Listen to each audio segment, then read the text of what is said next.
Punjabi radio USA ਸੁਣ ਰਹੇ ਸਾਰੇ ਹਿਮਾਨਯੋਗ ਅਤੇ ਸਤਿਕਾਰ ਸਰੋਤਿਆਂ ਨੂੰ ਪਿਆਰ ਸਤਿਕਾਰ ਸੈਂ ਨਿੱਘੀ ਜਿਹੀ ਸਤਿ ਸ੍ਰੀ ਅਕਾਲ। ਸਭ ਨੂੰ ਜੀਆਂ ਨੂੰ ਆਖਦੇ ਹਾਂ। ਸਰੋਤਿਓ ਪ੍ਰੋਗਰਾਮ ਲੈ ਕੇ ਹਾਜ਼ਰ ਹੋ ਚੁੱਕੇ ਹਾਂ ਜੀ ਆਪਾਂ ਇਸ ਟਾਈਮ ਅਪਡੇਟ ਅਮਰੀਕਾ। ਅੱਜ ਦੇ ਸ਼ਾਮ ਦੇ ਬੁਲੇਟਿਨ ਦੇ ਵਿੱਚ ਆਪ ਸਭ ਨੂੰ ਜੀ ਆਇਆਂ ਨੂੰ। ਮੈਂ ਰਾਜਕਰਨਵੀਰ ਸਿੰਘ ਫਰੈਜ਼ਨੋ ਸਟੂਡੀਓਜ਼ ਤੋਂ ਅਤੇ ਮੇਰੇ ਨਾਲ ਜੁੜ ਚੁੱਕੇ ਨੇ ਹਰਜੋਤ ਸਿੰਘ ਖਾਲਸਾ ਜੀ ਸੈਨ ਹੋਜ਼ੇ ਸਟੂਡੀਓਜ਼ ਤੋਂ। ਜੀ ਆਇਆਂ ਨੂੰ ਸਵਾਗਤ ਹੈ। ਸਤਿ ਸ੍ਰੀ ਅਕਾਲ। ਸਤਿ ਸ਼੍ਰੀ ਅਕਾਲ, ਧੰਨਵਾਦ ਜੀ ਆਇਆਂ ਨੂੰ। ਪੰਜਾਬੀ ਰੇਡੀਓ USA ਦੇ ਜਿੰਨੇ ਵੀ ਸਰੋਤੇ ਸਾਡੇ ਸਾਰੇ ਹੀ AM ਸਟੇਸ਼ਨ FM ਸਟੇਸ਼ਨ ਘਰਾਂ ਦੇ ਵਿੱਚ ਰੇਡੀਓ ਸੈਟਸ ਦੇ ਰਾਹੀਂ ਟੈਲੀਫੋਨ ਦੇ ਰਾਹੀਂ ਫੇਸਬੁੱਕ YouTube 'ਤੇ ਲਾਈਵ ਦੇਖ ਰਹੇ ਹੋ ਸੁਣ ਰਹੇ ਹੋ ਸਾਰਿਆਂ ਨੂੰ ਜੀ ਆਇਆਂ ਨੂੰ ਅਤੇ ਬਹੁਤ ਹੀ ਪਿਆਰ ਅਤੇ ਸਤਿਕਾਰ ਭਰੀ ਸਤਿ ਸ਼੍ਰੀ ਅਕਾਲ। ਸਰੋਤਿਓ ਤੁਹਾਡੇ ਲਈ ਅੱਜ ਸ਼ਾਮ ਦਾ ਅਪ੍ਰੈਲ 13 ਦਾ ਜਿਹੜਾ ਆ ਅਪਡੇਟ ਅਮਰੀਕਾ ਪ੍ਰੋਗਰਾਮ ਲੈ ਕੇ ਹਾਜ਼ਰ ਹੋਏ ਹਾਂ ਅਤੇ ਦਿਨ ਜਿਹੜਾ ਆ ਉਹ ਅੱਜ ਮੰਗਲਵਾਰ ਆ। ਪ੍ਰੋਗਰਾਮ ਸ਼ੁਰੂ ਕਰਨ ਤੋਂ ਪਹਿਲਾਂ ਸਾਡੇ ਅੱਜ ਦੇ ਸਪੋਂਸਰਸ ਉਹਨਾਂ ਦਾ ਧੰਨਵਾਦ ਕਰਦੇ ਜਾਈਏ। ਖਾਲਸਾ ਇੰਸ਼ੋਰੈਂਸ ਏਜੰਸੀ ਜਿਨ੍ਹਾਂ ਦੇ ਕੋਲੋਂ ਤੁਸੀਂ ਹਰ ਇੱਕ ਤਰੀਕੇ ਦੀ ਇੰਸ਼ੋਰੈਂਸ ਕਰਵਾ ਸਕਦੇ ਹੋ। ਇੰਸ਼ੋਰੈਂਸ ਬਾਰੇ ਪਤਾ ਕਰਨ ਲਈ ਕਾਲ ਕਰ ਸਕਦੇ ਹੋ ਨੰਬਰ 408-272-2500 ਦੇ ਉੱਤੇ। ਇਸ ਦੇ ਨਾਲ ਨਾਲ Amarjit Singh Fresno, Gurbachan Singh Nagra Sacramento, Rajpal Singh Kulwant Singh Bakersfield, Major Singh Sidhu Bakersfield, Amarjit Singh Jaswinder Kaur Virk Houston Texas, Sandhu ਪਰਿਵਾਰ Fremont, Pritpal Singh Atwal Elk Grove, Darshan Singh Kang Yuba City, Ranjit Singh Fresno ਜੈਂਡਰ ਮੌਰਗੇਜ ਅਤੇ ਰੀਅਲ ਏਸਟੇਟ ਵਾਲੇ ਘਰ ਖਰੀਦਣ ਵੇਚਣ ਦੀਆਂ ਸੇਵਾਵਾਂ ਦੇ ਨਾਲ ਨਾਲ commercial loan, agriculture loans, home loans, refinance ਦੇ ਲਈ ਕਾਲ ਕਰੋ ਮੋਹਨ ਚੀਮਾ 5599052575 559-905-2575। ਟੇਰਕੀਆਣਾ ਇਮੀਗ੍ਰੇਸ਼ਨ ਲਾਫਰਨ ਇਮੀਗ੍ਰੇਸ਼ਨ ਦਾ ਹੋਵੇ ਕਿਸੇ ਵੀ ਤਰੀਕੇ ਦਾ ਕੰਮ ਅਤੇ ਇਮੀਗ੍ਰੇਸ਼ਨ ਦੇ ਭਰੋਸੇਯੋਗ ਅਟਰਨੀ ਜੇ ਟੇਰਕੀਆਣਾ ਹੋਣਾ ਦੇ ਨਾਲ ਸੰਪਰਕ ਕਰੋ। ਨੰਬਰ 4159090503 415-909-0503 ਅਤੇ ਸਟਾਰਲਾਈਟ ਟਰੱਕ ਟ੍ਰੇਲਰ ਟਾਇਰਸ ਵਾਲੇ ਨਵੇਂ ਪੁਰਾਣੇ ਟਾਇਰਸ ਹੋਲਸੇਲ ਪ੍ਰਾਈਸਿਸ ਦੇ ਉੱਤੇ ਤੁਸੀਂ ਖਰੀਦ ਸਕਦੇ ਹੋ। ਇਹ ਅਲਾਈਨਮੈਂਟ ਦਾ ਕੰਮ ਵੀ ਕਰਦੇ ਹਨ। Address 3955 starlight drive Ceres California. Phone number 2092509535। ਇਹਨਾਂ ਸਾਰਿਆਂ ਦਾ ਧੰਨਵਾਦ। ਜੇਕਰ ਤੁਸੀਂ ਜਾਂ ਕੋਈ ਹੋਰ ਕਾਰੋਬਾਰ ਇਸ ਪ੍ਰੋਗਰਾਮ ਨੂੰ ਸਪਾਂਸਰ ਕਰਨਾ ਚਾਹੁੰਦੇ ਹੋ ਸੰਪਰਕ ਕਰ ਸਕਦੇ ਹੋ ਨੰਬਰ 408-722-7698 ਦੇ ਉੱਤੇ। ਜੀ ਅੱਜ ਦੀਆਂ ਖਬਰਾਂ ਵੱਲ ਆਈਏ ਅਤੇ ਆਪਾਂ ਨੂੰ ਪਤਾ ਹੀ ਆ ਵੀ ਪਿਛਲੇ ਕੁਛ ਮਹੀਨਿਆਂ ਦੇ ਦੌਰਾਨ ਪਹਿਲਾ, ਦੂਜਾ, ਤੀਜਾ ਸਟਿਮੂਲਸ ਚੈੱਕ ਜਿਹੜੇ ਆ ਅਮਰੀਕਨ ਜਿਹੜੇ ਹੈਗੇ ਆ ਉਹਨਾਂ ਨੂੰ ਮਿਲੇ ਹੈਗੇ ਆ। ਹੁਣ ਚੌਥੇ ਸਟਿਮੂਲਸ ਚੈੱਕ ਦੀ ਜਿਹੜੀ ਗੱਲਬਾਤ ਆ ਉਹ ਵੀ ਚੱਲ ਰਹੀ ਹੈਗੀ ਆ। ਜਿਹੜਾ ਲਗਭਗ ਕਹਿੰਦੇ ਪਈ 10 ਪ੍ਰੋਗਰੈਸਿਵ ਸੈਨੇਟਰਸ ਜਿਨ੍ਹਾਂ ਦੇ ਵਿੱਚ ਐਲਿਜ਼ਾਬੈਥ ਵਾਰਨ, ਬਰਨੀ ਸੈਂਡਰਸ ਨੇ ਜੋ ਬਾਈਡਨ ਜਿਹੜੇ ਪ੍ਰੈਜ਼ੀਡੈਂਟ ਆ ਉਹਨਾਂ ਨੂੰ ਕਿਹਾ ਆ ਵੀ ਜਿਹੜਾ ਸਟਿਮੂਲਸ ਪੈਕੇਜ ਆ ਇਹਨਾਂ ਨੂੰ ਜਾਰੀ ਰੱਖੋ ਕਿਉਂਕਿ ਇਕੋਨਮੀ ਤਾਂ ਹੀ ਜਿਹੜੀ ਆ ਸਟਰੋਂਗ ਹੋਊਗੀ। ਇਹਦੇ ਵਿੱਚ ਇਹ ਹੁਣ ਇੱਦਾਂ ਨਹੀਂ ਹੋਊਗਾ ਵੀ ਹਰ ਇੱਕ ਨੂੰ 1400 ਫੇਰ ਮਿਲ ਜਾਊਗਾ। ਇਹਦੇ ਵਿੱਚ ਜਿਹੜੀਆਂ ਕੁਛ ਨਵੀਆਂ ਕੰਡੀਸ਼ਨਸ ਉਹ ਰੱਖਣ ਜਾ ਰਿਹਾ ਵੀ ਜਿਨ੍ਹਾਂ ਲੋਕਾਂ ਦੀ ਸੱਚਮੁੱਚ ਹੀ ਪਿਛਲੇ ਸਾਲ ਇਨਕਮ ਘਟ ਗਈ ਸੀ, ਸੱਚਮੁੱਚ ਹੀ ਉਹ ਲੇ ਆਫ ਹੋ ਗਏ ਸੀ, ਸੋ ਉਹਨਾਂ ਦੇ ਜਿਹੜੇ ਬੇਸ ਦੇ ਉੱਤੇ ਉਹ ਕੁਛ ਜਿਹੜੀ ਆ ਪੇਮੈਂਟ ਆ ਸਕਦੀ ਹੈਗੀ ਆ। ਨਵਾਂ ਜਿਹੜਾ ਅਮਰੀਕਨ ਰੈਸਕਿਊ ਪਲਾਨ ਆ ਇਹਦੇ ਅੰਡਰ ਜਿਹੜਾ ਆ ਇਹ ਵਰਕਆਊਟ ਹੋ ਰਿਹਾ ਹੈਗਾ ਆ। ਜੀ ਉੱਧਰ ਗੱਲ ਕਰਦੇ ਜਾਈਏ ਰਿਪਰੈਜ਼ੈਂਟੇਟਿਵ ਮੈਟ ਗੇਟਸ ਦੀਆਂ ਮੁਸ਼ਕਿਲਾਂ ਹੋਰ ਵੀ ਵੱਧਦੀਆਂ ਜਿਹੜੀਆਂ ਉਹ ਜਾ ਰਹੀਆਂ ਆ। ਇੱਕ ਐਸੋਸੀਏਟ ਇਹਨਾਂ ਦੇ ਨਾਲ ਕੰਮ ਕਰਨ ਵਾਲਾ ਜੋਲ ਗ੍ਰੀਨਬਰਗ ਜਿਸ ਨੂੰ ਡਿਪਾਰਟਮੈਂਟ ਆਫ ਜਸਟਿਸ ਨੇ ਜਿਹੜਾ ਇੰਡਾਈਟ ਕੀਤਾ ਸੀਗਾ ਜਿਹੜਾ ਆ ਇਹ ਪੋਸੀਬਲ ਸੈਕਸ ਕ੍ਰਾਈਮਸ ਆ ਉਸ ਦੇ ਲਈ ਉਹ ਹੁਣ ਕਹਿੰਦੇ ਵੀ ਦੱਸ ਰਹੇ ਆ ਵੀ ਉਹ ਡਿਪਾਰਟਮੈਂਟ ਆਫ ਜਸਟਿਸ ਦੇ ਨਾਲ ਮਿਲ ਕੇ ਕੰਮ ਕਰ ਰਿਹਾ ਆ ਅਤੇ ਉਹ ਇਸ ਚੀਜ਼ ਦੀ ਗੱਲ ਮੰਨ ਰਿਹਾ ਆ ਵੀ ਪੇਮੈਂਟ ਜਿਹੜੀ ਆ ਇਸ ਚੀਜ਼ ਦੇ ਲਈ ਜਿਹੜੀ ਉਹ ਦਿੱਤੀ ਗਈ ਸੀ। ਇਹ ਸਾਬਕਾ ਫਲੋਰੀਡਾ ਟੈਕਸ ਕਲੈਕਟਰ ਜਿਹੜਾ ਹੈਗਾ ਆ ਇਸ ਨੂੰ ਡਿਪਾਰਟਮੈਂਟ ਆਫ ਜਸਟਿਸ ਨੇ ਮੈਟ ਗੇਟਸ ਦੇ ਸੈਕਸ ਕ੍ਰਾਈਮਸ ਦੇ ਜਿਹੜੇ ਕਥਿਤ ਤੌਰ ਦੇ ਉੱਤੇ ਦੱਸਿਆ ਜਾ ਰਿਹਾ ਆ ਵੀ ਉਸ ਦੇ ਵਿੱਚ ਹੈਗਾ ਉਹਦੇ ਵਿੱਚ ਇਸ ਨੂੰ ਇੰਡਾਈਟ ਕੀਤਾ ਸੀ ਅਤੇ ਹੁਣ ਪੂਰੀ ਤਰ੍ਹਾਂ ਕਹਿੰਦੇ ਆ ਫੈਡਰਲ ਅਥਾਰਟੀਜ਼ ਦੇ ਨਾਲ ਕੋਆਪਰੇਟ ਕਰ ਰਿਹਾ ਯਾਨੀ ਕਿ ਮਿਲ ਕੇ ਉਹਨਾਂ ਨੂੰ ਇਹ ਦੱਸ ਰਿਹਾ ਹੈਗਾ। ਜੂਨ ਦੇ ਵਿੱਚ ਕਹਿੰਦੇ ਇਸ ਦੇ ਉੱਤੇ ਪਹਿਲੋਂ ਚਾਰਜਿਸ ਜਿਹੜੇ ਆ ਉਹ ਲਗਾਏ ਗਏ ਸੀਗੇ। ਮੈਟ ਗੇਟਸ ਦੇ 17 ਸਾਲਾਂ ਦੀ ਲੜਕੀ ਦੇ ਨਾਲ ਸੈਕਸ਼ੂਅਲ ਰਿਲੇਸ਼ਨਸ਼ਿਪ ਨੂੰ ਲੈ ਕੇ ਇਹ ਮਸਲਾ ਇਸ ਟਾਈਮ ਪੂਰੀ ਤਰ੍ਹਾਂ ਜਿਹੜਾ ਉਹ ਭਖਿਆ ਹੋਇਆ ਹੈਗਾ ਆ। ਮੈਟ ਗੇਟਸ ਇਸ ਨੂੰ ਪਹਿਲਾਂ ਤਾਂ ਇਨਕਾਰ ਕਰ ਰਿਹਾ ਸੀ, ਫਿਰ ਕਹਿੰਦੇ ਆ ਵੀ ਮੈਨੂੰ ਕੈਂਸਲ ਕਰ ਰਹੇ ਆ, ਪਰ ਕਹਿੰਦਾ ਵੀ ਸਾਇਲੈਂਟ ਮੈਜੋਰਟੀ ਮੇਰੇ ਨਾਲ ਆ। ਪਰ ਆਈ ਥਿੰਕ ਲੱਗਦਾ ਆ ਵੀ ਇਸ ਦੇ ਵੀ ਜਿਹੜੇ ਲਗਾਤਾਰ ਇਸ ਦੇ ਆਲੇ ਦੁਆਲੇ ਜਿਹੜਾ ਘੇਰਾ ਆ ਉਹ ਹੋਰ ਕੱਸਿਆ ਜਾ ਰਿਹਾ ਹੈਗਾ ਆ। ਸੋ ਲੈਟਸ ਸੀ ਇਹ ਕਥਿਤ ਦੋਸ਼ਾਂ ਦੇ ਵਿੱਚ ਕਿੰਨੀ ਕੁ ਜਿਹੜੀ ਉਹ ਸੱਚਾਈ ਹੈਗੀ ਆ ਦੇ ਡਿਪਾਰਟਮੈਂਟ ਆਫ ਜਸਟਿਸ ਦੇ ਕੋਲ ਹੋਰ ਕਿੱਦਾਂ ਦੇ ਜਿਹੜੇ ਸਬੂਤ ਆ ਉਹ ਮੌਜੂਦ ਹੈਗੇ ਨੇ। ਅਗਲੀ ਖਬਰ ਵੱਲ ਚੱਲੀਏ ਜਿਹੜੀ ਕਿ ਈਜਿਪਟ ਤੋਂ ਆ ਰਹੀ ਆ। ਈਜਿਪਟ ਦੀ ਸਰਕਾਰ ਨੇ ਹੁਣ ਜਿਹੜਾ ਐਵਰ ਗਿਵਨ ਸ਼ਿਪ ਹੈਗਾ ਉਸ ਨੂੰ ਇੰਪਾਊਂਡ ਕਰ ਲਿਆ ਆ। ਕਹਿੰਦੇ ਭਈ $900 ਮਿਲੀਅਨ ਦਾ ਜਿਹੜਾ ਲਾਸ ਆ ਉਹ ਈਜਿਪਟ ਨੂੰ ਹੋਇਆ ਹੈਗਾ ਜਦੋਂ ਇਹ ਜਿਹੜਾ ਸ਼ਿਪ ਸੀ ਉੱਥੇ ਕਿੰਨੇ ਦਿਨ ਫਸਿਆ ਰਿਹਾ ਹੈਗਾ। ਉੱਥੇ ਦੀ ਸਟੇਟ ਰਨ ਐਲ ਅਹਿਰਾਮ ਜਿਹੜੀ ਨਿਊਜ਼ ਏਜੰਸੀ ਆ ਉਹਨਾਂ ਨੇ ਦੱਸਿਆ ਵੀ $900 ਮਿਲੀਅਨ ਦੀ ਜਿਹੜੀ ਕੰਪਨਸੇਸ਼ਨ ਆ ਉਹ ਉਹਨਾਂ ਨੇ ਮੰਗੀ ਹੈਗੀ ਆ ਇਸ ਸ਼ਿਪ ਵਾਲੀ ਜਿਹੜੀ ਕੰਪਨੀ ਆ ਉਹਨਾਂ ਦੇ ਕੋਲੋਂ। ਜੀ ਜੀ। ਉੱਧਰ ਜਿਹੜਾ ਹਰਜੋਤ ਸਿੰਘ ਜੀ ਆਪਾਂ ਸਵੇਰੇ ਵੀ ਦੱਸਿਆ ਸੀ ਜੌਨਸਨ ਐਂਡ ਜੌਨਸਨ ਦੀਆਂ ਵੈਕਸੀਨਸ ਇਸ ਟਾਈਮ ਵਿਵਾਦਾਂ ਦੇ ਵਿੱਚ ਜਿਹੜੀ ਉਹ ਘਿਰ ਗਈ ਆ। FDA ਨੇ ਇਸ ਦੇ ਉੱਤੇ ਥੋੜ੍ਹੀ ਜਿਹੀ ਚਿੰਤਾ ਜਿਹੜੀ ਉਹ CDC ਨੇ ਨਾਲ ਜਿਹੜੀ ਉਹ ਜ਼ਾਹਰ ਕੀਤੀ ਆ। ਰੇਅਰ ਬਲੱਡ ਕਲੌਟਸ ਆ ਉਸ ਨੂੰ ਲੈ ਕੇ 6 ਮਿਲੀਅਨ ਡੋਜ਼ਿਸ ਦੇ ਵਿੱਚੋਂ 6 ਜਾਣਿਆਂ ਦੇ ਕਹਿੰਦੇ ਇਹ ਜਿਹੜੀ ਆਈ ਹੈ ਜਿਸ ਦੇ ਵਿੱਚੋਂ ਇੱਕ ਜਾਣੇ ਦੀ ਮੌਤ ਹੋਈ ਆ। ਸੋ ਮਿਸ਼ੀਗਨ ਨੇ ਇਸੇ ਦੇ ਚੱਲਦਿਆਂ ਜੌਨਸਨ ਐਂਡ ਜੌਨਸਨਸ ਦੀਆਂ ਵੈਕਸੀਨਸ ਲਾਉਣ ਦੇ ਉੱਤੇ ਕਿਤੇ ਨਾ ਕਿਤੇ ਜਿਹੜਾ ਆ ਉਹ ਕੁਛ ਚਿਰ ਦੇ ਲਈ ਵਿਰਾਮ ਜਿਹੜਾ ਉਹ ਲਾ ਦਿੱਤਾ। ਕਹਿੰਦੇ ਆਊਟ ਆਫ ਅਬੰਡੈਂਸ ਆਫ ਕੌਸ਼ਨ ਵੀ ਬਹੁਤ ਹੀ ਜ਼ਿਆਦਾ ਇਹਤਿਆਤੀ ਤੌਰ ਦੇ ਉੱਤੇ ਜਿਹੜੀ ਉਹ ਰੋਕ ਕਰ ਰਹੇ। ਇਸੇ ਦੇ ਉੱਤੇ ਸਾਬਕਾ ਰਾਸ਼ਟਰਪਤੀ ਟਰੰਪ ਉਹਨਾਂ ਦਾ ਵੀ ਬਿਆਨ ਆਇਆ। ਕਹਿੰਦੇ ਵੀ ਜੌਨਸਨ ਐਂਡ ਜੌਨਸਨ ਦੇ ਨਾਲ ਇੱਦਾਂ ਲੱਗ ਰਿਹਾ ਵੀ ਧੱਕਾ ਜਿਹੜਾ ਉਹ ਕੀਤਾ ਜਾ ਰਿਹਾ ਆ ਵੀ ਫਾਈਜ਼ਰ ਜਾਂ ਦੂਜੀ ਵੈਕਸੀਨ ਆ ਉਹਨਾਂ ਨੂੰ ਜਿਹੜਾ ਹੋਰ ਜ਼ਿਆਦਾ ਵਧਾਵਾ ਜਿਹੜਾ ਉਹ ਦੇਣ ਦੇ ਲਈ ਉਹਨਾਂ ਨੇ ਕਿਹਾ ਵੀ ਇੱਦਾਂ ਕਰਕੇ ਕੰਪਨੀ ਦੇ ਨਾਲ ਜਿਹੜਾ ਕਾਫੀ ਮਾੜਾ ਜਿਹੜਾ ਉਹ ਹੋ ਸਕਦਾ ਆ। ਇਹ ਇੱਕ ਵੈਕਸੀਨ ਲਾਉਣ ਦੇ ਨਾਲ ਬੰਦਾ ਫੁੱਲੀ ਵੈਕਸੀਨੇਟ ਹੋ ਜਾਂਦਾ ਇੱਕੋ ਡੋਜ਼ ਦੇ ਨਾਲ, ਅਤੇ ਬਾਕੀ ਜਿਹੜੀਆਂ ਮੋਡਰਨਾ ਅਤੇ ਫਾਈਜ਼ਰ ਦੀਆਂ ਉਹ 2 ਵਾਰੀ ਜਿਹੜੀ ਡੋਜ਼ ਆ ਉਹ ਲਗਵਾਉਣੀ ਪੈਂਦੀ ਹੈਗੀ ਆ। ਸੋ ਇਹ ਹੁਣ ਦੇਖਦੇ ਹਾਂ ਹਰਜੋਤ ਸਿੰਘ ਜੀ ਆਉਣ ਵਾਲੇ ਸਮੇਂ ਦੇ ਵਿੱਚ ਸਾਇੰਸਦਾਨ ਸਾਇੰਟਿਸਟ ਜਿਹੜੇ ਉਹ ਕੀ ਕਹਿੰਦੇ। ਉੱਦਾਂ ਜੇ ਦੇਖਿਆ ਜਾਵੇ ਤਾਂ FDA ਨੇ ਉਹਨਾਂ ਦੀ ਹੀ ਐਡਵਾਈਜ਼ਰੀ ਕਮੇਟੀ ਨੇ ਉਹਨਾਂ ਦੇ ਰਿਜ਼ਲਟਸ ਡਾਟਾ ਨੂੰ ਦੇਖਦੇ ਹੋਏ ਸੀ ਹੀ ਇਸ ਨੂੰ ਜਿਹੜਾ ਆ ਉਹ ਅਪਰੂਵਲ ਐਮਰਜੈਂਸੀ ਅਪਰੂਵਲ ਦਿੱਤਾ ਸੀਗਾ। ਜੀ ਸੋ ਬਿਲਕੁਲ ਜੌਨਸਨ ਐਂਡ ਜੌਨਸਨ ਕੰਪਨੀ ਨੇ ਕਿਹਾ ਵੀ ਡਾਇਰੈਕਟ ਇਹਦੇ 'ਚ ਕੋਈ ਇੱਦਾਂ ਦੀ ਗੱਲਬਾਤ ਨਹੀਂ ਹੈ ਵੀ ਜਿਹੜਾ ਟੀਕੇ ਕਰਕੇ ਹੀ ਜਿਹੜਾ ਬਲੱਡ ਕਲੌਟ ਆਏ ਆ। ਪਰ ਜਿਸ ਤਰ੍ਹਾਂ ਤੁਸੀਂ ਦੱਸਿਆ CDC ਅਤੇ FDA ਨੇ ਜਿਹੜਾ ਆ ਇਹ ਉਹਦੇ 'ਤੇ ਉਸ ਨੂੰ ਯੂਜ਼ ਕਰਨਾ ਬੰਦ ਕਰ ਦਿੱਤਾ। 120 ਮਿਲੀਅਨ ਅਮਰੀਕਨਸ ਦੇ ਘੱਟੋ ਘੱਟ ਇੱਕ ਟੀਕਾ ਲੱਗ ਚੁੱਕਾ ਹੈਗਾ। 6.9 ਮਿਲੀਅਨ ਲੋਕਾਂ ਦੇ ਜਿਹੜਾ Johnson and Johnson the vaccine ਲੱਗਾ ਸੀ ਅਤੇ 6 ਜਾਣੇ ਜਿਹੜੇ ਆ ਉਹਨਾਂ ਦੇ ਬਲੱਡ ਕਲੌਟ ਆਇਆ, ਇੱਕ ਜਾਣੇ ਦੀ ਡੈਥ ਹੋਈ ਆ। ਇੱਕ ਹੋਰ ਬੜੀ ਖਤਰਨਾਕ ਰਾਜਕਰਮਵੀਰ ਸਿੰਘ ਜੀ ਗੱਲ ਆ ਪਈ ਬਹੁਤ ਝੂਠੀਆਂ ਅਫਵਾਹਾਂ ਜਿਹੜੀਆਂ ਆ ਫੇਸਬੁੱਕ YouTube ਈਵਨ ਜਿਹੜੀਆਂ ਫੇਕ ਨਿਊਜ਼ 'ਤੇ ਚੱਲ ਰਹੀਆਂ ਪਈ ਜੀ। ਈਵਨ ਮੋਡਰਨਾ ਜਾਂ ਫਾਈਜ਼ਰ ਦੇ ਜਿਹੜੇ ਵੈਕਸੀਨ ਆ ਉਹਦੇ ਨਾਲ 570 ਬੀਬੀਆਂ ਦੀ ਮੌਤ ਹੋ ਗਈ ਆ। ਗਾਹਾਂ ਜਿਹੜੀ ਲੇਡੀਜ਼ ਆ ਉਹਨਾਂ ਦੇ ਬੱਚੇ ਨਹੀਂ ਹੋਣੇ ਜੇ ਇਹ ਟੀਕਾ ਲੱਗ ਗਿਆ। ਸੋ ਇਹ ਸਾਰੀਆਂ ਝੂਠੀਆਂ ਖਬਰਾਂ ਆ। ਜੇ ਸੱਚੀ ਖਬਰ ਹੋਊਗੀ ਬਿਲਕੁਲ ਉਹ ਤੁਹਾਡੇ ਸਾਹਮਣੇ ਆਊਗੀ, ਆਪਾਂ ਵੀ ਤੁਹਾਡੇ ਨਾਲ ਇਹ ਸ਼ੇਅਰ ਕਰਾਂਗੇ। ਇਹ ਇੱਕ ਤਰ੍ਹਾਂ ਨਾਲ ਲੋਕਾਂ ਨੂੰ ਕਈ ਜਿਹੜੇ ਆ ਬਿਨਾਂ ਕਿਸੇ ਗੱਲ 'ਤੇ ਡਰਾ ਰਹੇ ਆ ਵੀ ਲੋਕ ਜਿਹੜੇ ਵੈਕਸੀਨ ਨਾ ਲਾਉਣ। ਹੁਣ ਤੁਸੀਂ ਦੇਖੋ ਵੀ 7 ਮਿਲੀਅਨ 'ਚੋਂ 6 ਜਾਣਿਆਂ 'ਤੇ ਹੋਇਆ, ਕਿੰਨੀ ਕੁ ਇਹ ਪਰਸੈਂਟੇਜ ਬਣਦੀ ਹੈਗੀ ਆ। ਆਮ ਅਸੀਂ ਕਈ ਵਾਰ ਦੇਖਦੇ ਹਸਪਤਾਲ ਦੇ ਵਿੱਚ ਕਿੰਨੀ ਗਲਤੀ ਦੇ ਨਾਲ ਜਿਹੜੀਆਂ ਮੌਤਾਂ ਹੋ ਜਾਂਦੀਆਂ, ਪਰ ਫਿਰ ਵੀ ਗੌਰਮੈਂਟ ਨੇ ਇਮੀਡੀਏਟਲੀ ਜਿਹੜਾ ਐਕਸ਼ਨ ਲਿਆ। ਪਰ ਜ਼ਰੂਰ ਉਸ ਕੰਪਨੀ ਨੇ ਇੰਨੇ ਬਿਲੀਅਨਸ ਆਫ ਡਾਲਰ ਰਿਸਰਚ 'ਤੇ ਲਾਏ ਆ ਅਤੇ ਉਹਨਾਂ ਨੂੰ ਵੀ ਜਿਹੜਾ ਅੱਜ ਰਗੜਾ ਚੰਗਾ ਲੱਗਾ ਕਿਉਂਕਿ ਉਹਨਾਂ ਦੇ ਜਿਹੜੇ ਸ਼ੇਅਰ ਆ 3% ਡਾਊਨ ਹੋ ਗਏ ਹੈਗੇ।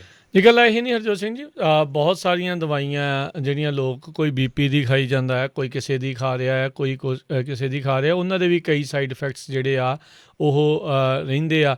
ਕੋਈ ਵੀ ਜਾਣ ਜਾਣੀ ਉਹ ਮਾੜੀ ਗੱਲ ਆ, ਕਿਸੇ ਵੀ ਚੀਜ਼ ਦੇ ਕਰਕੇ ਇੱਦਾਂ ਜਾਣ ਜਾਣੀ ਉਹ ਮਾੜੀ ਆ। ਪਰ ਇਸ ਦੇ ਵਿੱਚ ਜਿੱਦਾਂ ਹੁਣ ਐਸਟਰਾਜੈਨੇਕਾ ਨੂੰ ਲੈ ਕੇ ਤਾਂ ਹੋਰ ਕਈ WHO ਵਾਲੇ ਉਹ ਕਹਿੰਦੇ ਵੀ ਉਸ ਦੇ ਜਿਹੜੇ ਮੁਸ਼ਕਿਲਾਂ ਆ ਉਸ ਦੇ ਉਹ ਘੱਟ ਨੇ ਜਿੰਨੇ ਉਸ ਦੇ ਜਿਹੜੇ ਫਾਇਦੇ ਹੈਗੇ ਆ ਜਾਂ ਉਸ ਦਾ ਜਿਹੜਾ ਨੁਕਸਾਨ ਹੈਗਾ ਆ ਉਹਦੇ ਨਾਲੋਂ ਜਿਹੜੇ ਫਾਇਦੇ ਉਸ ਦੇ ਜ਼ਿਆਦਾ ਹੈ, ਇਸ ਲਈ ਉਹਨਾਂ ਨੇ ਉਸ ਨੂੰ ਫਿਰ ਵੀ ਜਿਹੜਾ ਉਹ ਲਾ ਰਹੇ ਹੈਗੇ ਆ। ਸੋ ਇਹ ਜ਼ਰੂਰ ਸਾਰਿਆਂ ਨੂੰ ਜਿਹੜਾ ਇਸ ਚੀਜ਼ ਦੇ ਵਿੱਚ ਦੇਖਣਾ ਜਿਹੜਾ ਉਹ ਹੈਗਾ ਆ। ਨਹੀਂ ਜੇ ਤੁਸੀਂ ਇਹ ਵਾਲੀ ਲਗਵਾਉਣਾ ਚਾਹੁੰਦੇ ਕੋਈ ਐਸੀ ਗੱਲ ਨਹੀਂ, ਪਹਿਲੋਂ ਵੀ ਤੁਹਾਡੇ ਕੋਲ ਚੋਇਸ ਸੀਗੀ, ਹੁਣ ਵੀ ਕਈ ਥਾਵਾਂ ਦੇ ਉੱਤੇ ਚੋਇਸ ਹੈਗੀ ਆ। ਪਰ ਥੋੜ੍ਹਾ ਚਿਰ ਦੇਖ ਲਓ ਕੀ 1-2 ਦਿਨਾਂ ਦੇ ਵਿੱਚ ਹੋਰ ਇਸ ਦੇ ਉੱਤੇ ਆਪਾਂ ਨੂੰ ਰਿਪੋਰਟਸ ਜਿਹੜੀਆਂ ਉਹ ਆਉਂਦੀਆਂ ਹੈਗੀਆਂ। ਬਹੁਤ ਸਾਰੇ ਲੋਕਾਂ ਨੇ ਲਗਵਾਈਆਂ, ਚੰਗੇ ਭਲੇ ਆ। ਜਿੱਦਾਂ ਤੁਸੀਂ ਦੱਸਿਆ ਹੀ ਆ ਵੀ ਤਕਰੀਬਨ 7 ਮਿਲੀਅਨ ਦੇ ਵਿੱਚੋਂ ਮਹਿਜ 6 ਕੇਸ ਜਿਹੜੇ ਆ ਉਹ ਸਾਹਮਣੇ ਆਏ ਆ। ਜੌਨਸਨ ਐਂਡ ਜੌਨਸਨ ਨੇ ਤਾਂ ਕਦੀ ਵੀ ਨਹੀਂ ਕਹਿਣਗੇ ਵੀ ਉਹਨਾਂ ਦੀ ਕਰਕੇ ਜਿਹੜਾ ਡਾਇਰੈਕਟਲੀ ਕੁਛ ਨਾ ਕੁਛ ਜਿਹੜਾ ਆ ਉਹ ਹੋਇਆ ਆ। ਪਰ ਕੋਈ ਨਹੀਂ, ਤੁਸੀਂ ਜ਼ਿਆਦਾ ਸਵਾਲ ਪੁੱਛੋ, ਜ਼ਿਆਦਾ ਦੇਖੋ, ਪਰ ਇਹ ਆ ਵੀ ਸਹੀ ਥਾਂ ਤੋਂ ਇਨਫੋਰਮੇਸ਼ਨ ਲਓ, ਗਲਤ ਥਾਂ ਤੋਂ ਇਨਫੋਰਮੇਸ਼ਨ ਜਿਹੜੀ ਆ ਉਹ ਨਾ ਲਿਓ। ਉਹਦੇ ਕਰਕੇ ਤੁਸੀਂ ਐਵੇਂ ਬਗੈਰ ਮਤਲਬ ਤੋਂ ਮਨ ਦੇ ਵਿੱਚ ਵਹਿਮ ਜਾਂ ਭਰਮ ਜੇ ਪਾਲ ਲੂੰਗੇ ਅਤੇ ਉਸ ਦਾ ਫਿਰ ਕੋਈ ਸੋਲਿਊਸ਼ਨ ਜਿਹੜਾ ਉਹ ਨਹੀਂ ਬਣਦਾ ਹੁੰਦਾ। ਜੀ ਅਗਲੀ ਖਬਰ ਵੱਲ ਚੱਲੀਏ ਜਿਹੜੀ ਵਾਈਸ ਪ੍ਰੈਜ਼ੀਡੈਂਟ ਕਮਲਾ ਹੈਰਿਸ ਦੇ ਸੰਬੰਧ 'ਚ ਆਪਾਂ ਸਵੇਰੇ ਵੀ ਖਬਰ ਸਾਂਝੀ ਕੀਤੀ ਸੀ। ਹੁਣ ਕਾਫੀ ਜ਼ਿਆਦਾ ਜਿਹੜਾ ਆ ਉਹਨਾਂ ਦਾ ਕ੍ਰਿਟਿਸਿਜ਼ਮ ਹੋ ਰਿਹਾ ਹੈਗਾ। ਟੈਕਸਸ ਦੇ ਗਵਰਨਰ ਗ੍ਰੈਗ ਐਬਟ ਜਿਹੜੇ ਆ ਉਹਨਾਂ ਨੇ ਜਿਹੜੇ ਹੁਣ ਕਈ ਚਾਰਜਸ ਲਾਏ ਆ ਵੀ ਜਿਹੜੇ ਲੋਕਾਂ ਨੂੰ ਬੱਚਿਆਂ ਨੂੰ ਫੈਸਿਲਿਟੀ ਜਿਹੜੀ ਸੈਨ ਐਂਟੋਨੀਓ ਦੀ ਉੱਥੇ ਰੱਖਿਆ ਜਾਂਦਾ ਉਹਨਾਂ ਦੀ ਸੈਕਸ਼ੁਅਲੀ ਅਬਿਊਜ਼ ਹੋਏ ਹੈਗੇ ਆ ਮਾਈਗਰੈਂਟ ਫੈਸਿਲਿਟੀ ਦੇ ਵਿੱਚ। ਉਹਨਾਂ ਨੇ ਓਪਨ ਲੈਟਰ ਵੀ ਪ੍ਰੈਜ਼ੀਡੈਂਟ ਬਾਈਡਨ ਨੂੰ ਲਿਖਿਆ ਆ ਵੀ ਇਮੀਡੀਏਟਲੀ ਜਿਹੜਾ ਪਹਿਲੇ ਪ੍ਰਸ਼ਾਸਨ ਵਾਲੀਆਂ ਬੰਦਿਸ਼ਾਂ ਸੀਗੀਆਂ ਬਾਰਡਰ ਦੇ ਉੱਤੇ ਉਹ ਲਾਈਆਂ ਜਾਣ। ਤੇ ਜਿਹੜੇ ਕਮਲਾ ਹੈਰਿਸ ਆ ਉਹ ਕਹਿੰਦੇ ਵੀ ਉਹਨਾਂ ਨੂੰ 20 ਦਿਨ ਹੋ ਗਏ ਆ ਜੋ ਬਾਈਡਨ ਉਹਨਾਂ ਨੇ ਅਪੁਆਇੰਟ ਕੀਤਾ ਸੀ ਵੀ ਇਹ ਜਿਹੜਾ ਬਾਰਡਰ ਦੇ ਉੱਤੇ ਇੰਨੀ ਜ਼ਿਆਦਾ ਮਾਈਗ੍ਰੇਸ਼ਨ ਹੋ ਰਹੀ ਆ ਉਹਨੂੰ ਜਿਹੜਾ ਕੰਟਰੋਲ ਕਰਨ ਦੇ ਲਈ ਉਹ ਕੁਛ ਨਾ ਕੁਛ ਕਰਨਗੇ।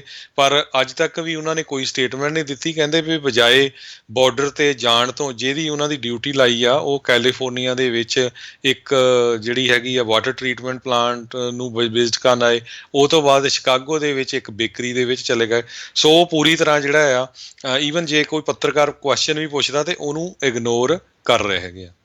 ਜੀ ਹਰਜੋਤ ਸਿੰਘ ਅਗਲੀ ਜਿਹੜੀ ਗੱਲ ਕਰਦੇ ਜਾਈਏ ਮਿਨੇਸੋਟਾ ਦੀ ਪੁਲਿਸ ਆਫਿਸਰ ਜਿਸ ਨੇ ਬੀਤੇ ਦਿਨੀ 20 ਸਾਲਾਂ ਦੇ ਡਵਾਂਟੇ ਰਾਈਟ ਨੂੰ ਟੇਜ਼ਰ ਦੇ ਉਹਨਾਂ ਦੇ ਕਹਿਣ ਦੇ ਮੁਤਾਬਕ ਭੁਲੇਖੇ ਜਿਹੜੇ ਪਿਸਟਲ ਦੇ ਨਾਲ ਗੋਲੀ ਜਿਹੜੀ ਆ ਉਹ ਮਾਰ ਦਿੱਤੀ ਸੀਗੀ ਉਸਨੇ ਅੱਜ ਅਸਤੀਫਾ ਕਹਿੰਦੇ ਆ ਉਹ ਦੇ ਦਿੱਤਾ ਹੈਗਾ ਆ। ਇਸ ਦੇ ਉੱਤੇ ਜਿਹੜੇ ਆ ਉਹਨਾਂ ਦੇ ਜਿਹੜੇ ਪੁਲਿਸ ਵਾਲੇ ਜਿਹੜੇ ਮੁਖੀ ਸੀਗੇ ਉਹਨਾਂ ਨੇ ਕਿਹਾ ਵੀ ਮਿਸਟੇਕ ਜਿਹੜੀ ਆ ਉਹ ਹੋ ਗਈ ਆ। ਉੱਧਰ ਇਹ ਵੀ ਹੁਣ ਇੱਕ ਨਵਾਂ ਜਿਹੜਾ ਇੱਕ ਹਿਸਾਬ ਦੇ ਨਾਲ ਦੱਸਿਆ ਜਾ ਰਿਹਾ ਕਹਿੰਦੇ ਵੀ ਗਲੌਕ ਜਿਹੜੀ ਪਿਸਟਲ ਜਿਸ ਦੇ ਥਰੂ ਇਹ ਗੋਲੀ ਚੱਲੀ ਆ ਉਹ ਬੜੀ ਇੱਕ ਲਾਈਟ ਵੇਟ ਹੈਂਡਗਨ ਹੈਗੀ ਆ ਅਤੇ ਕਹਿੰਦੇ ਵੀ ਭੁਲੇਖਾ ਜਿਹੜਾ ਆ ਉਹ ਸ਼ਾਇਦ ਉਹਨਾਂ ਨੂੰ ਪੈ ਗਿਆ। ਕਹਿੰਦੇ ਵੀ ਟੇਜ਼ਰ ਕਈ ਵਾਰੀ ਕਾਫੀ ਹੈਵੀ ਹੁੰਦੀ ਆ ਜਿੰਨਾ ਤੁਸੀਂ ਸੋਚਦੇ ਆ ਉਸ ਦੇ ਮੁਕਾਬਲੇ। ਸੋ ਵੀਡੀਓ ਦੇ ਵਿੱਚ ਵੀ ਬੋਲ ਰਹੀ ਸੀਗੀ ਵੀ ਟੇਜ਼ਰ ਟੇਜ਼ਰ ਟੇਜ਼ਰ ਅਤੇ ਬਾਅਦ 'ਚ ਕਹਿੰਦੀ ਵੀ ਉਹ ਮੇਰੇ ਕੋਲ ਤਾਂ ਜਿਹੜੀ ਉਹ ਆਈ ਜਸਟ ਸ਼ਾਟ ਹਿਮ। ਸੋ ਇਹ ਚੀਜ਼ ਜਿਹੜੀ ਆ ਉਹ ਵਾਪਰੀ ਆ। ਉੱਤੇ ਦੂਜੇ ਪਾਸੇ ਡੈਰਿਕ ਚੌਵਨ ਦਾ ਉਸੇ ਹੀ ਸੂਬੇ ਦੇ ਵਿੱਚ ਜਿਹੜਾ ਹਰਜੋਤ ਸਿੰਘ ਜੀ ਟਰਾਇਲ ਜਿਹੜਾ ਉਹ ਚੱਲ ਰਿਹਾ ਹੈਗਾ ਆ। ਸੋ ਇਹ ਹੁਣ ਦੇਖਣਾ ਹੋਊਗਾ ਵੀ ਉਸ ਦਾ ਕੀ ਨਤੀਜਾ ਆਉਂਦਾ ਆ। ਉਸੇ ਦੇ ਉੱਤੇ ਹੀ ਜੇ ਆਪਾਂ ਗੱਲ ਕਰਦੇ ਜਾਈਏ ਬੈਰੀ ਬਰੋਡ ਜਿਹੜੇ ਕਿ ਇੱਕ ਸਾਬਕਾ ਪੁਲਿਸ ਅਫਸਰ ਆ ਅਤੇ ਯੂਜ਼ ਆਫ ਫੋਰਸ ਐਕਸਪਰਟ ਆ ਉਹਨਾਂ ਨੇ ਅੱਜ ਡੈਰਿਕ ਚੌਵਨ ਦੇ ਡਿਫੈਂਸ ਦੇ ਲਈ ਇੱਕ ਹਿਸਾਬ ਦੇ ਨਾਲ ਟੈਸਟੀਫਾਈ ਕੀਤਾ ਅਤੇ ਉਹਨਾਂ ਨੇ ਇਹ ਆਖਿਆ ਵੀ ਜਿਹੜਾ use of force George Floyd ਦੇ ਖਿਲਾਫ ਵਰਤੀ ਗਈ ਆ ਉਹ ਜਸਟੀਫਾਈਡ ਸੀਗੀ ਉਹ ਠੀਕ ਸੀਗੀ। ਸੋ 2 ਵੀਕ ਲਗਾਤਾਰ ਤਕਰੀਬਨ ਚੱਲ ਰਹੀ ਪ੍ਰੋਸੀਕਿਊਸ਼ਨਸ ਦੇ ਵਿੱਚ ਬਹੁਤ ਸਾਰੇ ਵਿਟਨੈਸਿਸ ਨੇ ਇਸ ਚੀਜ਼ ਦੇ ਬਿਲਕੁਲ ਉਲਟ ਜਿਹੜੇ ਉਹ ਆਖੇ ਇਕੱਲੇ ਹੀ ਜਿਹੜੇ ਇਹ ਆਏ ਨੇ ਅਤੇ ਇਹਦੇ ਕਰਕੇ ਜਿਹੜੇ ਹਰਜੋਤ ਸਿੰਘ ਜੀ ਉਹਨਾਂ ਦੇ ਡਿਫੈਂਸ ਦੇ ਵੱਲ ਨੂੰ ਹੈਗੇ ਆ। ਇਹ ਜਿਹੜੇ ਬਰੋਡ ਨੇ ਪਿਛਲੇ 30 ਸਾਲਾਂ ਤੋਂ ਲਾ ਇਨਫੋਰਸਮੈਂਟ ਦਾ ਐਕਸਪੀਰੀਅੰਸ ਹੈਗਾ ਆ ਅਤੇ ਇਹਨਾਂ ਨੇ ਕਈ ਤਰੀਕੇ ਦੇ ਜਿਹੜੇ ਕੇਸਿਸ ਜਿਹੜੇ ਆ ਉਹ ਦੇਖੇ ਆ। 1999 ਦੇ ਵਿੱਚ ਇੱਕ ਸੁਪਰੀਮ ਕੋਰਟ ਦੇ ਕੇਸ ਦੇ ਵਿੱਚ ਵੀ ਜਿਹੜਾ ਇਹਨਾਂ ਨੇ ਕੇਸ ਦੇ ਵਿੱਚ ਉਸ ਟਾਈਮ ਦੇ ਉੱਤੇ ਸ਼ਾਮਲ ਸੀਗੇ। ਸੋ ਇਹ ਹੁਣ ਦੇਖਣਾ ਹੋਊਗਾ ਵੀ ਇੱਕ ਐਕਸਪਰਟ ਅਤੇ ਬਾਕੀ ਜਾਣੇ ਜਿਹੜੇ ਵੱਖ-ਵੱਖ ਹੋਰ ਐਕਸਪਰਟਸ ਆ ਉਹਨਾਂ ਦੀਆਂ ਗੱਲਾਂ ਸੁਣ ਕੇ ਜਿਹੜੀ ਜਿਊਰੀ ਆ ਉਹ ਕੀ ਬਾਅਦ ਦੇ ਵਿੱਚ ਫੈਸਲਾ ਕਰਦੀ ਹੈਗੀ ਆ। ਜੀ ਅਗਲੀ ਖਬਰ ਵੱਲ ਚੱਲੀਏ ਜਿਹੜੀ ਹੈਗੀ ਆ ਜੋ ਬਾਈਡਨ ਹੋਣਾ ਨੇ ਅੱਜ ਕੈਪੀਟਲ ਜਿਹੜਾ ਪੁਲਿਸ ਆਫਿਸਰ ਜਿਹਦੀ ਡੈਥ ਹੋਈ ਸੀ ਜਿਹਨੂੰ ਪਿਛਲੇ ਦਿਨਾਂ ਦੇ ਵਿੱਚ ਇੱਕ ਕਾਰ ਦੇ ਨਾਲ ਮਾਰ ਦਿੱਤਾ ਗਿਆ ਸੀ ਅਤੇ ਉਹਦੇ ਸੰਬੰਧ ਦੇ ਵਿੱਚ ਅੱਜ ਜਿਹੜਾ ਮੈਮੋਰੀਅਲ ਸਰਵਿਸ ਉਹਨਾਂ ਦੀ ਹੋਈ ਸੀ। ਉੱਥੇ ਜੋ ਬਾਈਡਨ ਪ੍ਰੈਜ਼ੀਡੈਂਟ ਵੀ ਬੋਲੇ ਹੈਗੇ ਆ, ਚੱਕ ਸ਼ੂਮਰ, ਨੈਂਸੀ ਪਲੋਸੀ ਵੀ, ਅਤੇ ਜੋ ਬਾਈਡਨ ਹੋਣਾ ਨੇ ਕਿਹਾ ਉਹਨਾਂ ਦੀ ਜਿਹੜੀ ਵਾਈਫ ਅਤੇ ਬੱਚੇ ਸੀ ਵੀ ਮੈਂ ਇਸ ਦਰਦ ਨੂੰ ਸਮਝਦਾ ਕਿਉਂਕਿ ਕਹਿੰਦੇ ਵੀ ਮੇਰਾ ਇੱਕ ਜਵਾਨ ਲੜਕਾ ਜਿਹੜਾ ਆ ਉਹਦੀ ਵੀ ਜਿਹੜੀ ਮੌਤ ਹੋਈ ਸੀ 2015 ਦੇ ਵਿੱਚ। ਸੋ ਉਹਨਾਂ ਨੇ ਇਹ ਕਿਹਾ ਵੀ ਜਿਹੜਾ ਪੁਲਿਸ ਆਫਿਸਰ ਆ ਉਹਦਾ ਬਲੱਡ ਤੁਹਾਡੇ ਵਿੱਚ ਆ, ਤੁਹਾਡੇ ਭਰਾ 'ਚ, ਤੁਹਾਡੀ ਮਦਰ 'ਚ, ਤੁਹਾਡੇ ਬਾਪ ਦੇ ਵਿੱਚ। ਸੋ ਇੱਕ ਤਰ੍ਹਾਂ ਦੇ ਨਾਲ ਪਰਿਵਾਰ ਨੂੰ ਜਿਹੜਾ ਪੂਰਾ ਉਹਨਾਂ ਨੇ ਔਨਰ ਕੀਤਾ ਹੈਗਾ ਅਤੇ ਉਹਨਾਂ ਦਾ ਜਿਹੜਾ ਸਾਥ ਦੇਣ ਦਾ ਜਿਹੜਾ ਵਾਅਦਾ ਵੀ ਕੀਤਾ ਹੈਗਾ। ਜੀ ਜੀ ਅਗਲੀ ਜਿਹੜੀ ਗੱਲ ਕਰਦੇ ਜਾਈਏ ਸੈਨੇਟ ਮਾਈਨੋਰਟੀ ਲੀਡਰ ਮਿਚ ਮੈਕੋਨਲ ਕਹਿੰਦੇ ਵੀ ਆਪਣਾ ਜਿਹੜਾ ਲੰਮੇ ਸਮੇਂ ਤੋਂ ਚੱਲਦਾ ਆ ਰਿਹਾ ਮਫਾਦ ਹੈਗਾ ਆ ਟਰੰਪ ਹੁਣਾਂ ਦੇ ਨਾਲ ਉਸ ਨੂੰ ਜਿਹੜਾ ਉਹ ਖ਼ਤਮ ਕਰਨਾ ਚਾਹੁੰਦੇ ਆ। ਬੀਤੇ ਵੀਕਐਂਡ ਦੇ ਉੱਤੇ ਰਾਸ਼ਟਰਪਤੀ ਟਰੰਪ ਨੇ ਉਹਨਾਂ ਨੂੰ ਡੰਮ ਜਿਹੜਾ ਆ ਉਹ ਸ਼ਬਦ ਵਰਤਿਆ ਅਤੇ ਕੁਛ ਅਜਿਹੇ ਸ਼ਬਦ ਜਿਹੜੇ ਆਪਾਂ ਰੇਡੀਓ 'ਤੇ ਨਹੀਂ ਦੱਸ ਸਕਦੇ ਅਜਿਹੇ ਜਿਹੜੇ ਉਹ ਆਖੇ ਆ। ਉਹਨਾਂ ਨੂੰ ਲੂਜ਼ਰ ਤੱਕ ਵੀ ਜਿਹੜਾ ਉਹ ਆਖਿਆ ਆ ਅਤੇ ਪੋਲੀਟੀਕਲ ਹੈਕ ਵੀ ਉਸ ਤੋਂ ਪਹਿਲਾਂ ਜਿਹੜਾ ਉਹਨਾਂ ਨੂੰ ਆਖਦੇ ਰਹੇ ਹੈਗੇ ਆ। ਸੋ ਕਹਿੰਦੇ ਵੀ ਇਸ ਦੇ ਨਾਲ ਮਿਚ ਮੈਕੋਨਲ ਨੂੰ ਚੰਗਾ ਜਿਹੜਾ ਕਿਤੇ ਨਾ ਕਿਤੇ ਦਰਦ ਵੀ ਇਹ ਸ਼ਬਦ ਦਾ ਜਿਹੜਾ ਉਹ ਹੋ ਰਿਹਾ ਹੈਗਾ ਆ। ਸੋ ਇਹ ਹੁਣ ਦੇਖਣਾ ਹੋਊਗਾ ਵੀ ਇਹ ਕਿਸ ਤਰੀਕੇ ਦੇ ਨਾਲ ਜਿਹੜੇ ਆ ਟਰੰਪ ਹੁਣਾਂ ਦੇ ਨਾਲ ਦੁਬਾਰਾ ਨੇੜਤਾ ਜਿਹੜੀ ਉਹ ਵਧਾਉਣ ਦੇ ਵਿੱਚ ਕਾਮਯਾਬ ਹੋਣਗੇ ਜਾਂ ਨਹੀਂ। ਕੀ ਜਿਹੜੇ ਸਾਬਕਾ ਰਾਸ਼ਟਰਪਤੀ ਟਰੰਪ ਆ ਉਹਨਾਂ ਨੂੰ ਕੋਈ ਓਲਿਵ ਬ੍ਰਾਂਚ ਦੇਣਗੇ ਵੀ ਜਿਸ ਦੇ ਨਾਲ ਇਹ ਕਿਸੇ ਨਾ ਕਿਸੇ ਤਰੀਕੇ ਨਾਲ ਸਮਝੌਤੇ ਦੇ ਉੱਤੇ ਆ ਜਾਣ।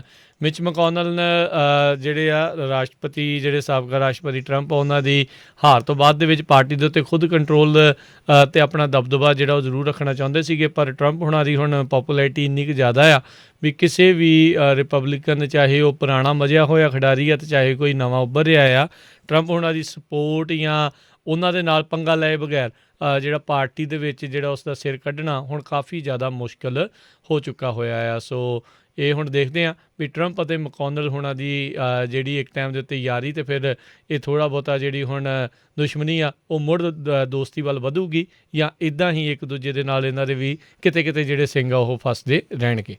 ਜੀ, ਅਗਲੀ ਖਬਰ ਵੱਲ ਚਲੀਏ। ਇਹ ਉਹ ਕ੍ਰਿਸਟਨ ਸਮਾਰਟ, ਇੱਕ 19 ਸਾਲਾਂ ਦੀ ਜਿਹੜੀ ਇਹ ਬੱਚੀ ਸੀਗੀ, ਕੈਲ ਪੌਲੀ ਸੈਨ ਲੂਇਸ ਓਬਿਸਕੋ ਦੇ ਵਿੱਚ 1996 ਦੇ ਵਿੱਚ ਪੜ੍ਹਦੀ ਸੀ ਅਤੇ ਜਦੋਂ ਉਹ ਲਾਪਤਾ ਹੋ ਗਈ 1996 ਤੋਂ ਲੈ ਕੇ ਹੁਣ ਤੱਕ ਦੇਖ ਲਓ ਵੀ ਕਿੰਨੇ ਸਾਲ ਹੋ ਗਏ ਹੈਗੇ ਆ, ਹਜੇ ਤੱਕ ਜਿਹੜੇ ਉਹਦੇ ਕਾਤਲ ਆ ਉਹ ਫੜ ਨਹੀਂ ਹੋਏ ਸੀ। ਅਤੇ ਅੱਜ ਉਹਦੇ ਸੰਬੰਧ ਦੇ ਵਿੱਚ ਉਹਦਾ ਹੀ ਜਿਹੜਾ ਇੱਕ ਕਲਾਸ ਫੈਲੋ ਜਿਹਦਾ ਨਾਮ ਫਲੋਰਸ ਕਰਕੇ ਦੱਸਿਆ, ਅਤੇ ਉਸ ਦਾ ਫਾਦਰ ਜਿਹੜਾ ਆ, ਦੋਨਾਂ ਨੂੰ ਅਰੈਸਟ ਕੀਤਾ ਗਿਆ ਕ੍ਰਿਸਟਨ ਸਮਾਰਟ ਦੀ ਮੌਤ ਦੇ ਸੰਬੰਧ ਦੇ ਵਿੱਚ।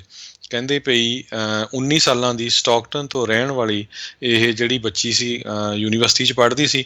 ਮੈਮੋਰੀਅਲ ਡੇ ਜਿਹੜਾ ਵੀਕਐਂਡ ਸੀ, ਉੱਥੇ ਪਾਰਟੀ ਹੋ ਰਹੀ ਸੀ ਅਤੇ ਉੱਥੇ ਉਹਨਾਂ ਨੇ ਡਰਿੰਕ ਕੀਤਾ ਹੋਣਾ ਆ। ਉਹ ਤੋਂ ਬਾਅਦ ਇਹਨਾਂ ਨੂੰ ਜਿੱਦਾਂ 3 ਜਣੇ ਛੱਡਣ ਚੱਲ ਗਏ ਅਤੇ ਦੂਸਰੇ ਦਿਨ ਉਹ ਲਾਪਤਾ ਹੋ ਗਈ। ਕਈ ਸਾਲ ਉਸ ਨੂੰ ਲੱਭਦੇ ਰਹੇ, ਬਾਅਦ ਦੇ ਵਿੱਚ ਉਸ ਨੂੰ ਜਿਹੜਾ ਡਿਕਲੇਅਰ ਵੀ ਕਰ ਦਿੱਤਾ ਗਿਆ ਵੀ ਉਹਦੀ ਮੌਤ ਹੋ ਚੁੱਕੀ ਆ। ਅਤੇ ਅੱਜ ਉਸ ਦੀ ਮੌਤ ਦੇ ਸੰਬੰਧ ਦੇ ਵਿੱਚ 2 ਜਿਹੜੇ ਪੇ ਪੁੱਤ ਆ ਉਹਨਾਂ ਨੂੰ ਅਰੈਸਟ ਕੀਤਾ ਗਿਆ ਹੈਗਾ। ਜੀ ਜੀ ਬਿਲਕੁਲ। ਅਤੇ ਹਰਜੀਤ ਸਿੰਘ ਜੀ, ਅਗਲੀਆਂ ਜਿਹੜੀਆਂ ਆਪਣਾ ਖਬਰਾਂ ਉਸ ਦੇ ਵੱਲ ਵੱਧਦੇ ਜਾਈਏ। ਕਨੋਸ਼ਾ ਦੇ ਪੁਲਿਸ ਆਫਿਸਰ ਜਿਨ੍ਹਾਂ ਨੇ ਜੇਕਬ ਬਲੈਕ ਦੇ ਉੱਤੇ ਜਿਹੜੀਆਂ ਉਹ ਗੋਲੀਆਂ ਚਲਾਈਆਂ ਸੀਗੀਆਂ, ਉਹ ਵਾਪਸ ਕਹਿੰਦੇ ਆ ਕੰਮ ਦੇ ਉੱਤੇ ਆ ਗਏ ਆ। 31 ਮਾਰਚ ਤੋਂ ਆਫਿਸਰ ਰਸਟਨ ਸ਼ੈਸਕੀ ਉਹ ਡਿਊਟੀ ਦੇ ਉੱਤੇ ਵਾਪਸ ਆ ਗਏ ਆ। ਕਹਿੰਦੇ ਵੀ ਉਹਨਾਂ ਨੂੰ ਕਿਸੇ ਵੀ ਤਰੀਕੇ ਦਾ ਕੋਈ ਡਿਸਿਪਲਿਨ ਆ ਉਹ ਉਸ ਦਾ ਸਾਹਮਣਾ ਜਿਹੜਾ ਹੁਣ ਨਹੀਂ ਕਰਨਾ ਪਵੇਗਾ। ਜੇਕਬ ਬਲੈਕ ਨੂੰ ਜਿਹੜਾ ਕਿ ਉਸ ਟਾਈਮ ਦੇ ਉੱਤੇ ਕਿਹਾ ਜਾਂਦਾ ਸੀਗਾ ਵੀ ਉਸ ਦੇ ਕੋਲ ਹਥਿਆਰ ਸੀਗੇ, ਉਸ ਨੂੰ 7 ਵਾਰੀ ਇਸ ਕਨੋਸ਼ਾ ਦੇ ਪੁਲਿਸ ਅਫਸਰ ਨੇ ਜਿਹੜੀਆਂ ਉਹ ਗੋਲੀਆਂ ਮਾਰੀਆਂ ਸੀਗੀਆਂ। ਕਹਿੰਦੇ ਵੀ ਇੱਕ ਡੋਮੈਸਟਿਕ ਡਿਸਪਿਊਟ ਤੋਂ ਬਾਅਦ ਦੇ ਵਿੱਚ ਉਹ ਉੱਥੇ ਗਏ ਸੀਗੇ। ਫਿਰ ਉੱਥੇ ਦੇ ਜਿਹੜੇ ਅਟਰਨੀ ਸੀਗੇ, ਡਿਸਟ੍ਰਿਕਟ ਅਟਰਨੀ ਕਹਿ ਲਓ, ਉਹਨਾਂ ਨੇ ਇਹਨਾਂ ਨੂੰ ਨਾ ਚਾਰਜ ਕਰਨ ਦਾ ਜਿਹੜਾ ਆ ਉਹ ਫੈਸਲਾ ਲਿਆ ਸੀਗਾ। ਸੋ ਉਸ ਤੋਂ ਬਾਅਦ ਦੇ ਵਿੱਚ ਆਪਾਂ ਦੇਖਿਆ ਵੀ ਕਈ ਤਰੀਕੇ ਦੇ ਪ੍ਰੋਟੈਸਟ ਵਗੈਰਾ ਵੀ ਜਿਹੜੇ ਆ ਉਹ ਉੱਥੇ ਹੋਏ ਸੀਗੇ। ਸੋ ਹੁਣ ਕਹਿੰਦੇ ਆ ਵੀ 31 ਮਾਰਚ ਤੋਂ ਮੁੜ ਦੁਬਾਰਾ ਆਪਣੇ ਕੰਮ ਦੇ ਉੱਤੇ ਵਾਪਸ ਆ ਗਏ ਆ।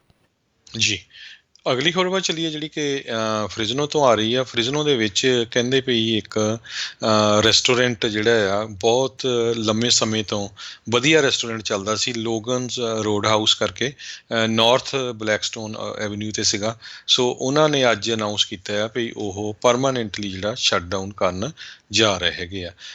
ਆਪਾਂ ਦੇਖਿਆ ਆ ਵੀ ਰੈਸਟੋਰੈਂਟ ਇੰਡਸਟਰੀ ਜਿਹੜੀ ਆ ਉਹ ਸਭ ਤੋਂ ਜ਼ਿਆਦਾ ਜਿਹੜੀ ਕਰੋਨਾ ਵਾਇਰਸ ਦੇ ਦੌਰਾਨ ਹਿੱਟ ਹੋਈ ਆ, ਕਿਉਂਕਿ ਇੱਕ ਤਾਂ ਰੈਸਟੋਰੈਂਟ ਇਨਸਾਈਡ ਉਹਨਾਂ ਨੂੰ ਬੰਦ ਕਰਨੇ ਪਏ, ਆਊਟਸਾਈਡ ਵੀ ਬਹੁਤ ਘੱਟ ਲੋਕ ਸੀਗੇ, ਅਤੇ ਜਿਹੜੀਆਂ ਕੰਪਨੀਆਂ ਡੋਰਡੈਸ਼ ਜਾਂ ਹੋਰ ਫੂਡ ਵੀ ਡਿਲੀਵਰ ਕਰਦੀਆਂ ਉਹ ਚਾਰਜ 30% ਤੱਕ ਕਰਦੇ ਆ। ਸੋ ਉਹਨਾਂ ਦਾ ਜਿਹੜਾ ਮਾਰਜਨ ਆ ਬਹੁਤ ਜ਼ਿਆਦਾ ਜਿਹੜਾ ਘੱਟ ਗਿਆ। ਸੋ ਇਸ ਲੋਗਨ ਰੈਸਟੋਰੈਂਟ ਨੇ ਜਿਹੜੀ ਆ ਕਹਿੰਦੇ ਵੀ ਬੈਂਕਰਪਸੀ ਫਾਈਲ ਕਰ ਦਿੱਤੀ ਹੈਗੀ ਆ। ਜੀ, ਐਲਗਰੋਵ ਦੇ ਜਿਹੜੇ ਮਾਪੇ ਆ ਥੋੜ੍ਹਾ ਜਿਵੇਂ ਵੀ ਉਹਨਾਂ ਨੂੰ ਵੀ ਸੁੱਖ ਦਾ ਸਾਹ ਜਿਹੜਾ ਆਊਗਾ। ਕਹਿੰਦੇ ਵੀ ਮਿਡਲ ਅਤੇ ਹਾਈ ਸਕੂਲ ਦੇ ਸਟੂਡੈਂਟਸ ਜਿਹੜੇ ਆ ਉਹ ਹੁਣ ਸਕੂਲ ਦੇ ਵਿੱਚ 4 ਦਿਨ ਹਫਤੇ ਦੇ ਵਿੱਚ ਜਿਹੜਾ ਉਹ ਜਾਣਗੇ, ਪਰ ਕਈ ਪੇਰੈਂਟਸ ਕਹਿੰਦੇ ਅਜੇ ਵੀ ਡਿਸਟੈਂਸ ਲਰਨਿੰਗ ਦੇ ਹੱਕ ਦੇ ਵਿੱਚ ਉਹ ਹੈਗੇ ਨੇ। ਡਿਸਟ੍ਰਿਕਟ ਨੇ ਜਿਹੜਾ ਉਹ ਦੱਸਿਆ, ਕਹਿੰਦੇ ਵੀ ਹੁਣ ਤੱਕ ਕੈਂਪਸਿਸ ਦੇ ਵਿੱਚ ਸਿਰਫ ਮਹਿਜ 20% ਜਿਹੜੇ ਸਟੂਡੈਂਟ ਆ ਉਹ ਇਹਨਾਂ 4 ਦਿਨਾਂ ਦੇ ਲਈ ਆਉਣ ਦੇ ਲਈ ਮੰਨੇ ਹੈਗੇ ਆ। ਸੋ 15 ਜੂਨ ਤੋਂ ਤਾਂ ਹੌਲੀ ਹੌਲੀ ਸਾਰਾ ਕੁਛ ਹੋਰ ਜਿਹੜਾ ਉਹ ਵੱਧ ਰਿਹਾ ਆ, ਪਰ ਜਿਹੜੇ ਕਾਊਂਟੀਜ਼ ਦੇ ਵਿੱਚ ਹੌਲੀ ਹੌਲੀ ਜਿਹੜੇ ਕਲਰਡ ਟੀਅਰਸ ਰੱਖੇ ਗਏ ਆ ਵੀ ਕਿੱਦਾਂ ਦੇ ਚੱਲ ਰਿਹਾ ਕਰੋਨਾ ਵਾਇਰਸ ਨੂੰ ਲੈ ਕੇ ਕਿੰਨੇ ਕੇਸਿਸ ਆ ਵਗੈਰਾ ਜਿਉਂ-ਜਿਉਂ ਥੱਲੇ ਜਾ ਰਿਹਾ ਆ ਉੱਥੇ ਕਈ ਚੀਜ਼ਾਂ ਜਿਹੜੀਆਂ ਹੁਣ ਹੌਲੀ-ਹੌਲੀ ਖੁੱਲ੍ਹਣੇ ਸ਼ੁਰੂ ਹੋ ਰਹੇ ਆ।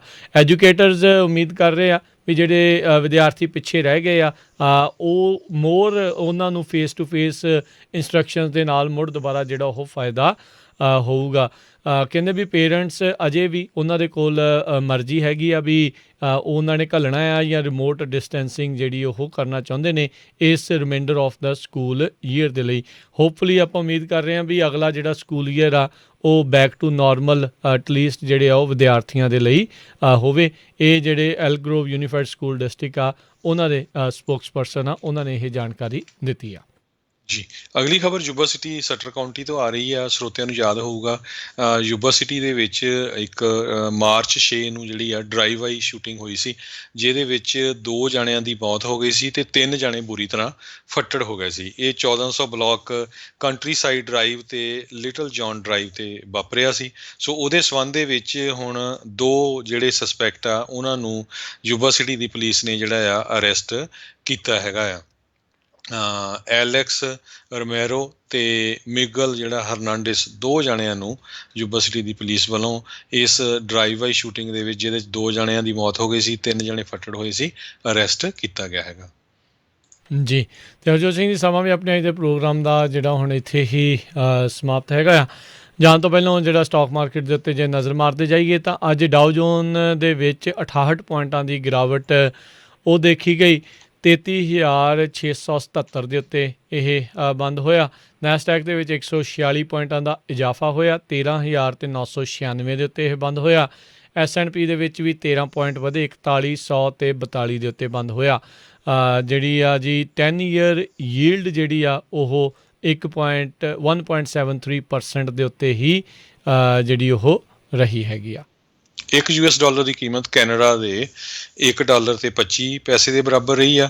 ਇੱਕ US$ ਦੀ ਕੀਮਤ ਇੰਡੀਆ ਦੇ $75.20 ਦੇ ਬਰਾਬਰ ਰਹੀ ਆ। ਜੀ ਅਤੇ ਸੋਨੇ ਦੀ ਕੀਮਤ $1747 ਪ੍ਰਤੀ ਆਉਂਸ ਦੇ ਬਰਾਬਰ ਰਹੀ ਆ। ਅਤੇ ਹੁਣ ਇੱਥੇ ਹੀ ਆਪਾਂ ਇਜਾਜ਼ਤ ਲੈਂਦੇ ਹਾਂ ਅਤੇ ਜਾਣ ਤੋਂ ਪਹਿਲਾਂ ਇੱਕ ਵਾਰੀ ਫਿਰ ਸਾਰੇ ਹੀ ਪੰਜਾਬੀ ਰੇਡੀਓ USA ਦੇ ਸਰੋਤਿਆਂ ਨੂੰ ਦਰਸ਼ਕਾਂ ਨੂੰ ਸਭਨਾਂ ਨੂੰ ਹੀ ਵਿਸਾਖੀ ਦੀਆਂ ਖਾਲਸਾ ਪੰਥ ਅਤੇ ਸਾਜਨਾ ਦਿਵਸ ਦੀਆਂ ਬਹੁਤ ਬਹੁਤ ਮੁਬਾਰਕਾਂ। ਪਰਮਾਤਮਾ ਸਾਰਿਆਂ ਨੂੰ ਚੜ੍ਹਦੀ ਕਲਾ ਦੇ ਵਿੱਚ ਰੱਖੇ। ਅਤੇ ਹੁਣ ਇਜਾਜ਼ਤ ਲੈਂਦੇ ਹਾਂ ਮੇਰੇ ਰਾਜਕਰਨਵੀਰ ਸਿੰਘ ਵੱਲੋਂ ਤੇ ਹਰਜੋਤ ਸਿੰਘ ਵੱਲੋਂ ਤੁਹਾਨੂੰ ਸਾਰਿਆਂ ਨੂੰ ਪਿਆਰ ਸਤਿਕਾਰ ਸੈਨਿਕੀ ਜਿਹੀ ਸਤਿ ਸ੍ਰੀ ਅਕਾਲ। ਜਿਹਦੇ ਵਾਸਤੇ ਰਹੋ ਹੱਸਦੇ ਖੇਲਦੇ ਰਹੋ ਅਤੇ ਸੁਣਦੇ ਰਹੋ ਜੀ ਪੰਜਾਬੀ ਰੇਡੀਓ USA।